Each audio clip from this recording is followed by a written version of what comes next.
నీకు అదే అదే సరైన శిక్షణ. మనస్థావరం పైన పోలీసులు దాడి జరుగుతుందని అనుమానంగా ఉంది బాస్. చేద్దామా?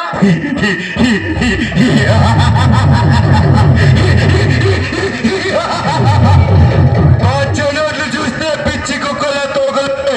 వీళ్ళను చూసి మనస్థావరం మార్చడమా?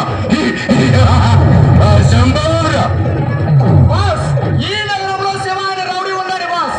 మనలాంటి వాళ్ళని పోలీసులు పట్టణంలో పనిగా పెట్టుకుంటున్నాడు బాస్. ఎవరా శివ?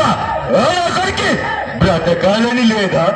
మన దారికి అడ్డు వస్తే ఆయన కొరికి మటాస్ అయిపోతాడు. వాడిని అంత తక్కువ అంచనా వేయకండి బాస్.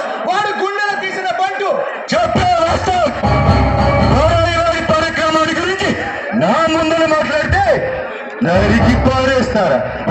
వాడు మనల్ని ఏదో చేస్తాడని కాదు బాస్. మన జాగ్రత్తల్లో మనం ఉండాలి కదా.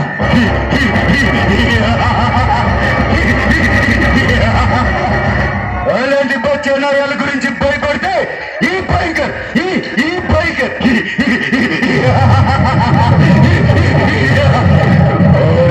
అరే వీర భయంకరుడిలో అవుతాడు. వాడి అదే చెప్ప వాడి తెల్లవారు సరికల్లో వాళ్ళ కాటికి పంపిస్తారా? వాడికి అడ్రస్ అంటూ వాడి దగ్గర లేదు బాస్. ఎక్కడ అన్యాయం జరుగుతుందో అక్కడ వాడు ఉంటాడు. అందుకే వాడిని రౌడీ శివ అని పిలుస్తారు బాస్. ఎంతటి మొనగాడైనా ఈ భయంకర్ దెబ్బ రుచి చూస్తే మళ్ళీ జన్మలో మన జోలికి రాడురా. రాదో నా రంగులో రామచిలక.